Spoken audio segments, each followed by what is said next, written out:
Hi guys, Dave the Land Rover Kid here, and we're doing today a walk around of my Kawasaki Bayou 300 4x4.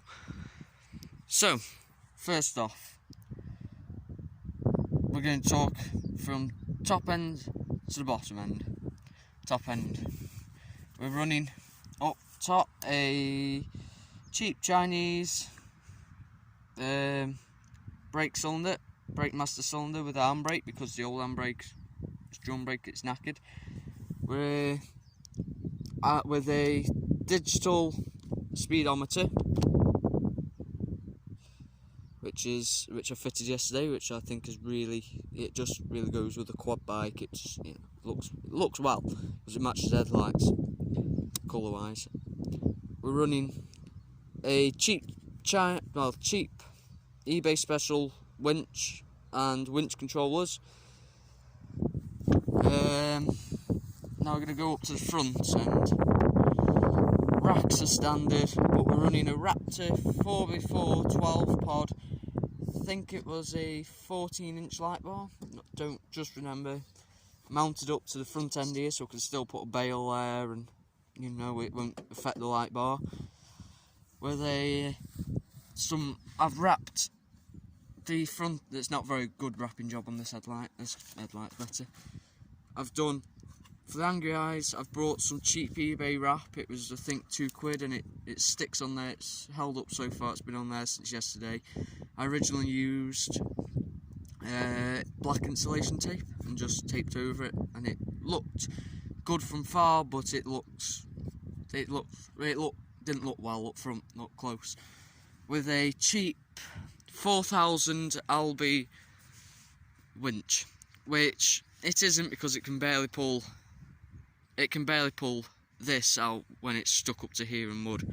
Which I guess is good, but it can pull it out that much, but it's not good. Up front tyres, we're running a set of Duro Buffaloes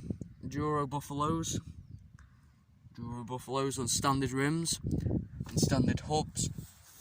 Front suspension, we're running rear shocks off of a Kawasaki KLF 300. It stiffens the front end up a lot more than it is originally, and it raises it by about 2 inches, making it level with the rear end. Right, so now we're moving on to the centre. I've made a custom pull start remove by, just putting a bung in there and just taking it all out, because it all snapped and it was all shredding around in there, making a load of noise. This quad has a high and low transfer box for when you're towing a trailer or you're going up a bank and you don't want to maul the clutch. You lock it into low. Mind you, the locking part don't work anymore. It's basically just selects into low. Sometimes it'll randomly jump out of here if you're not careful. Right, we're walking around to the other side now. I've custom fitted a car socket out of a Land Rover Discovery 4 out the back, and it somewhat fits perfectly in there. It wants another surround, really. I kind of smashed it, taking it out, with a Rick Sanchez sticker next to it. Don't know, saw it, they sent me out the wrong one, they've sent me out another apparently. I'm running, it probably wants another oil change, it's gone white again, but from when it hydro-locked. But I'm running semi-synthetic 1040s engine oil, and it with a new high flow oil filter, HF123, I think it is. Right, now we're moving on to the rear end. For the sound, I'm running just the original knackered old exhaust. I want to put another exhaust on the back, because, it doesn't sound well. It does sound well, but not much comes out this hole anymore. It all kind of comes out around here. On the back tyres, we're running a set of Mud Tracks RA R-Trax, A-Trax, I don't remember what it's called. They're about, I think, 90 quid a corner, 100 quid a corner. I've got a set of rears that came with the quad when I brought it, so I put them on. I've fitted this rear light bar, which usually goes on the front of like vans, you know, for the round the sides. I fitted it and it has a set of brake lights that's wired up to the brake switch on the handlebars. It looks well. It works. Oh well, it used to work. I did nick a screw out of it for the thing. I need to refit it, to be fair. But yeah, it still works. As you can see, I'm running. This rack isn't the original rack to the quad. The original rack to the quad, I swapped out for a parts quad I had because it was all chopped up and it was awful, and it didn't blend in when I put that on. Like, it blends in now. It looks like it should be there in a way, but it never used to. It just looks like someone just zip tied it on there. It still does look like someone zip tied it on there. It's only on for temporary. Then I'm going to make some mounts for it when I get a chance. But I've got a big, heavy piece of piece of steel on the back. It's about, I'm not sure how thick that is, but is it compared to a thumbnail? It's quite thick. Rear tail lights are standard. Oh yeah, I forgot about this.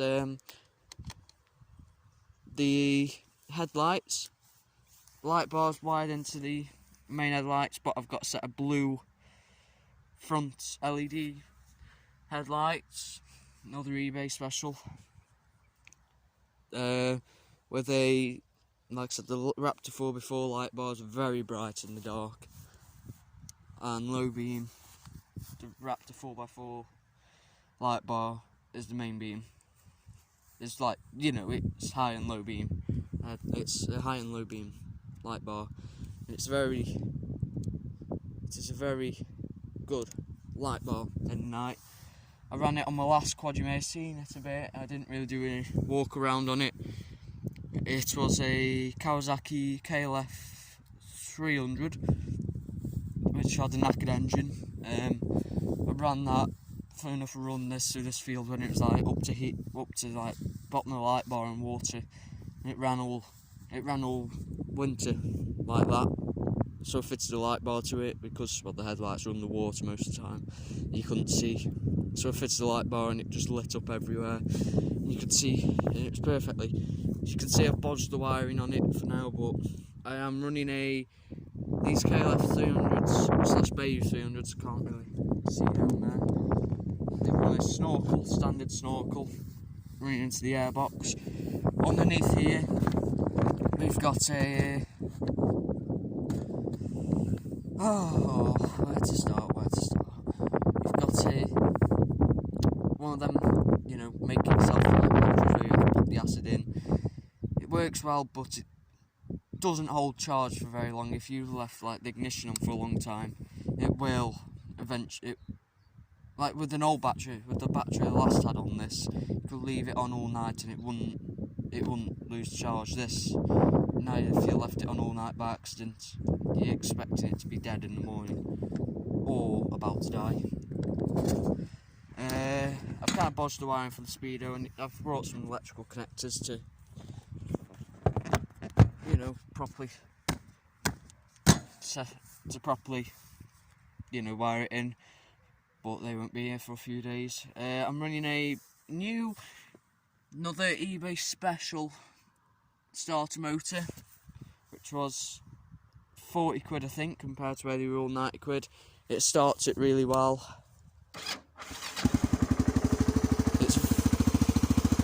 It's very good.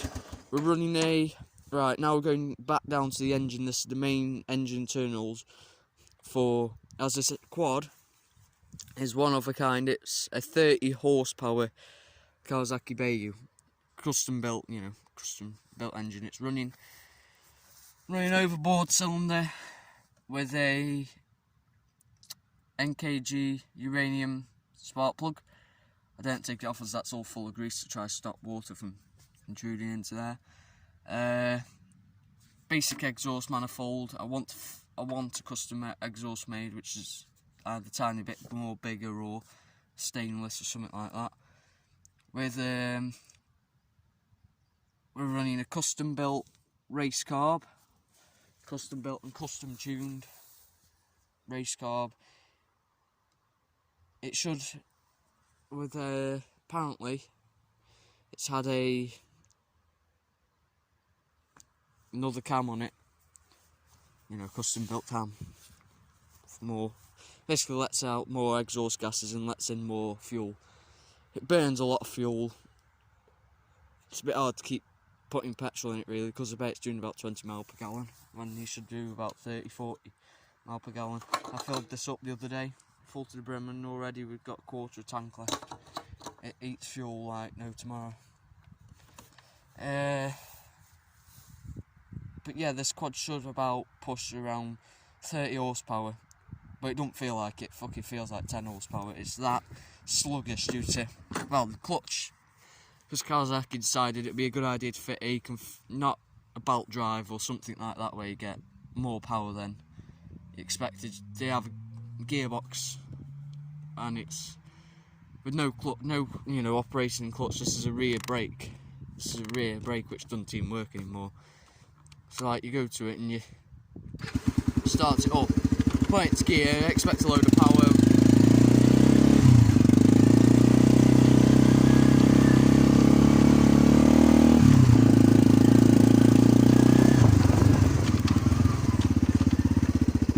To get fuck all really. It's a lot quicker than my last one, I can tell you that. Last one would have fucking been doing 2 miles an hour then. This, at least it actually picked up to speed. I need to sort the speedometer out though. The speedometer cable snapped. That's the sad part. I can't actually tell how fast I'm going. But yeah, that's the walk around of my Kawasaki Bayou. There's nothing special about the seat other than it's the original seats for the quad, which is sadly starting just about to tear. You can just see it. But yeah, that's my walk around on my Kawasaki Bayou.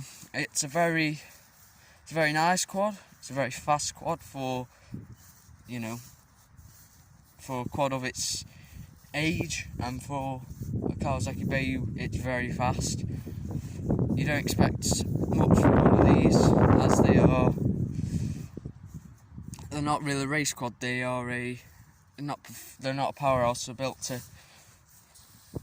to say jump on it, throw a trailer behind it, and you can go up banks and whatnot, and through mud and wade through deep water. That's why they had snorkel. But either way, not complaining. It's a decent quad. I've got more of the quad for racing. It does the job. That's my walk around of my quad bike, of a Kawasaki Bayou 300 4-wheel drive. This is David Land Rover Kid signing off for another time.